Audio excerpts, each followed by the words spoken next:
அஸ்ஸலாமு அலைக்கும். நான் உங்கள் ஷிஃபா குக்கிங்லேருந்து பேசுகிறேன். இன்றைக்கி நம்ம என்ன ரெசிபி பார்க்க போகிறோன்னா, சிக்கன் ஸ்டஃப் பண்ண ஒரு சூப்பர் பராத்தா ரெசிபி தான்.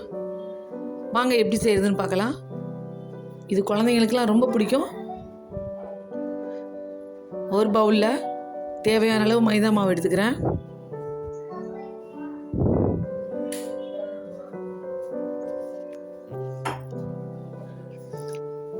இப்போ அந்த மாவுக்கு தேவையான அளவு உப்பு, ஒரு 1/4 ஸ்பூன் சோடா மாவு, ஒரு 2லேருந்து 3 ஸ்பூன் அளவுக்கு நெய் சேர்த்துக்கோங்க. அப்போ தான் அந்த மாவு கொஞ்சம் சாஃப்டாக இருக்கும்.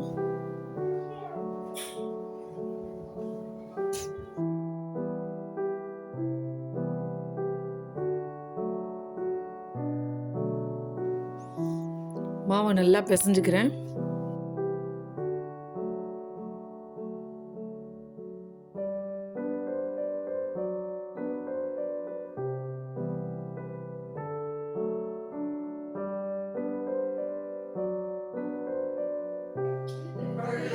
இப்போ நல்லா பிரட்டி வச்ச மாவை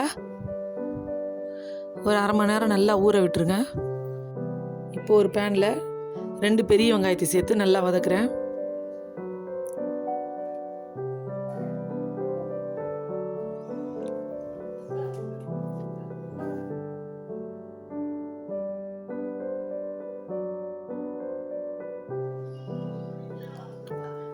வெங்காயம் நல்லா வதங்கட்டும்.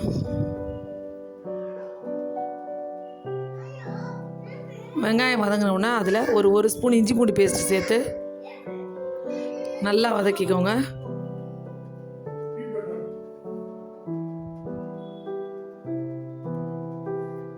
இப்போ அதில் 1/2 ஸ்பூன் மிளகாத்தூள், 1/2 ஸ்பூன் ஜீரகத்தூள், 1/2 ஸ்பூன் தனியாத்தூள், 1/4 ஸ்பூன் மஞ்சள் தூள், 1/4 ஸ்பூன் மிளகுத்தூள், 1/2 ஸ்பூன் சில்லி ஃப்ளேக்ஸ்.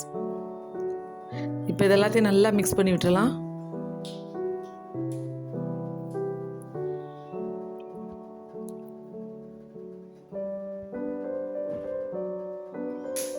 இப்போ 150 கிராம் சிக்கனை நான் நல்லா வேக வச்சு இந்த மாதிரி எலும்பு இல்லாமல் பிச்சு வச்சுருக்கேன். அதை இப்போ இது கூட சேர்த்துடலாம். தேவையான அளவு உப்பு சேர்த்துருங்க.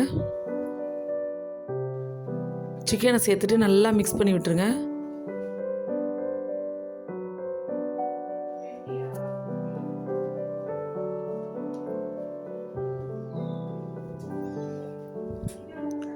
இப்போ அந்த சிக்கன் வேக வச்ச தண்ணி இருக்கும் இல்லையா, அந்த தண்ணியை இந்த மசாலாவில் சேர்த்து விடுங்க. ஏன்னா வெங்காயம் சிக்கன் எல்லாமே நல்லா வெந்து வரட்டும்.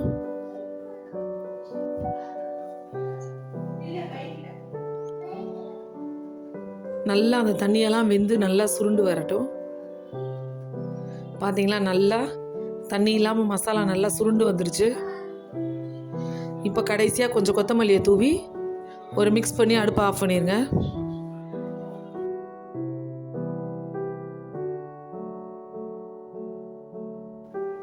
இப்போ இந்த ஸ்டஃபிங் எடுத்து நல்லா ஆற வச்சுருங்க. நம்மளோட மாவு இப்போ ஊறியிருக்கோம். இப்போ நம்ம அதை ரெடி பண்ணலாம்.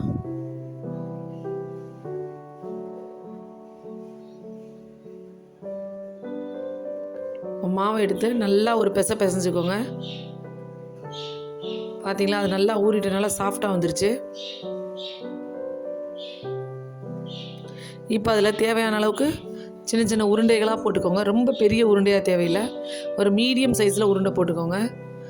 நம்ம பரோட்டாக்கு போடுற அளவுக்கு போட்டிங்கனாலே போதும்.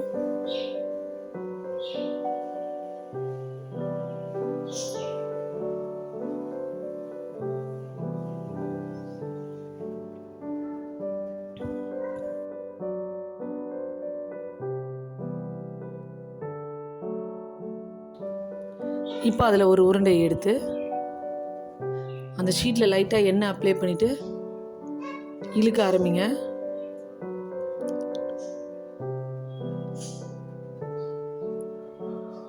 நல்லா மெல்லிஸாக உங்களால் எவ்வளோ பெருசாக இழுக்க முடியுமோ அவ்வளோ மெல்லிஸாக பெருசாக இழுத்துக்கோங்க.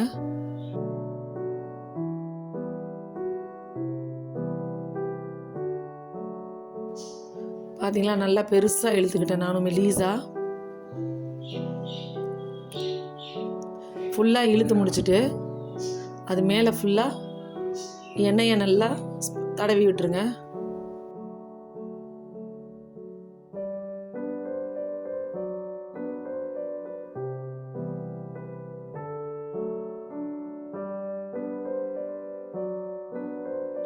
இப்போ இந்த மாதிரி ஒரு சின்ன சளிப்பானில் மாவு வச்சு ஃபுல்லாக மாவை டஸ்ட் பண்ணி விட்டுருங்க.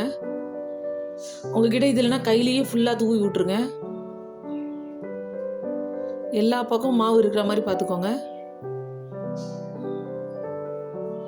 இப்போ அதை 2 பக்கமும் நான் மடிச்சு விட்டுறேன்.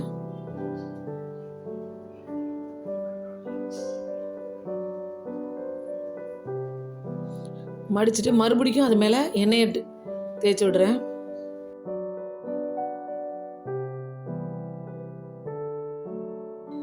எண்ணெயை தேய்ச்சிட்டிங்களா? இப்போ மறுபடியும் அது மேலே மாவை தூவி விட்டுருங்க.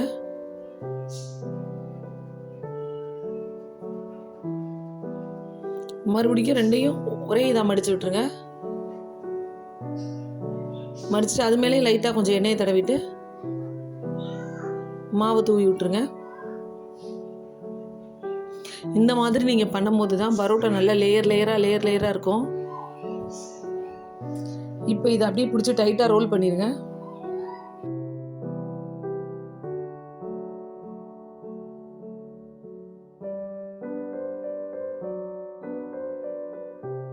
இப்போ டைட்டாக ரோல் பண்ணியாச்சு. இப்போ இதை சென்டரில் கட் பண்ணி விட்டுருங்க. நமக்கு இது இப்போ 2 பீஸ் ஆகணும்.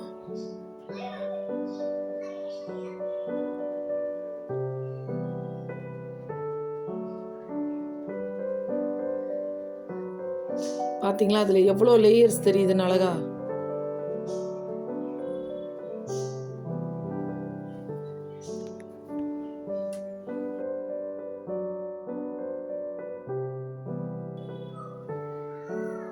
இதை நல்லா தேய்ச்சி ஒரு ஓரமாக வச்சுக்கிடலாம். நம்ம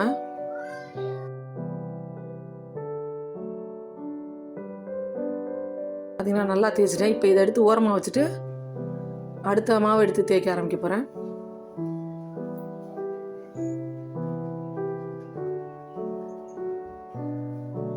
இப்போ நான் அடுத்த மாவை தேய்ச்சிட்டேன். இப்போ இது உள்ள நம்ம வச்சுருக்க மசாலா எடுத்து ஸ்டஃப் பண்ணிக்கலாம். எடுத்து நல்லா ஒரு திக்கான லேயராக மேலே போடுங்க. ரொம்ப மெல்லிஸாக வைக்காதீங்க, கொஞ்சம் நல்லா திக்காகவே வைங்க. அப்போ தான் சாப்பிடும் போது நம்மளுக்கு நல்லா அந்த சிக்கன் உள்ளே இருக்கிறது தெரியும். நல்லா ஒரு திக் லேயராக வச்சுருங்க. இப்போ சிக்கன் ஸ்டஃபிங் வச்சாச்சு. இப்போ அந்த பரோட்டாவை சுற்றி தண்ணி அப்ளை பண்ணிடுங்க. அப்போ தான் நம்ம அதை இன்னொன்று எடுத்து மேலே போடும்போது அதில் ஒட்டும். ஃபுல்லாக தண்ணி தேய்ச்சி விட்ருங்க. இப்போ இன்னொரு பரோட்டாவை எடுத்து அது மேலே வச்சு க்ளோஸ் பண்ணி சைடில் அந்த கார்னர்லாம் டைட்டாக ப்ரெஸ் பண்ணி விட்டுருங்க. அதே ஒட்டிக்கும். அவ்வளோதான், சூப்பராக பரோட்டா ரெடி பண்ணியாச்சு. இப்போ நான் எடுத்து காமிக்கிறேன் பாருங்கள். பார்த்தீங்களா, நம்மளோட சிக்கன் பரோட்டா ரெடியாக இருக்குது. இப்போ அடுப்பில் பேனை காய வைக்கலாம். பேன் காஞ்சிருச்சு. அதில் கொஞ்சமாக எண்ணெய் சேர்த்துக்கிறேன். எண்ணெய் சேர்த்துட்டு நம்ம வச்சுருக்க பரோட்டாவை அதில் சேர்த்துடலாம்.